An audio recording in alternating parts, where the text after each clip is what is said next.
You hear about some addictions like alcohol or drugs quite often, but there's another addiction no one wants to talk about.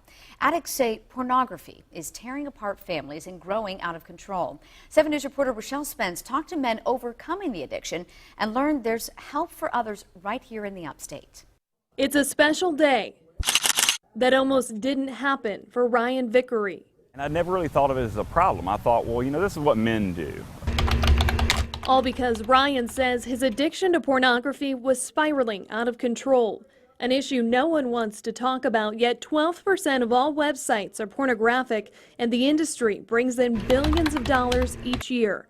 Ryan says his time online set unrealistic expectations and strained his marriage. I was no longer interested in my wife, and that's a huge red flag. At that point, he started Pornography Addicts Anonymous in Greenville, a place he met this man also trying to break the habit, who asked us not to be identified. Wrestling with it on my own, by myself, in secret, and have this kind of secret life. Both believe the addiction can escalate, The material became more explicit. with some gradually turning to porn with violence or minors. Very, very common for it to progress that way. For Ryan, the pursuit of pleasure ended in pain.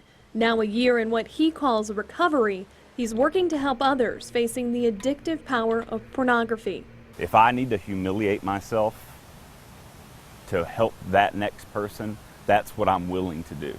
And says his wife is there every step of the way. I just try to do something to show her how special she is to me, how wrong I was, how confused I was, how beautiful she is, and how lucky I am to have her. In Greenville, Rachelle Spence, 7 News. Takes a lot of courage to talk about that on air. Well, the Addicts Anonymous group meets every Friday night at 6:30 on the second floor of the Triune Mercy Center in Greenville. And organizers say every meeting is structured with a different topic. We have a link to the group's website and other resources for you on WSPA.com.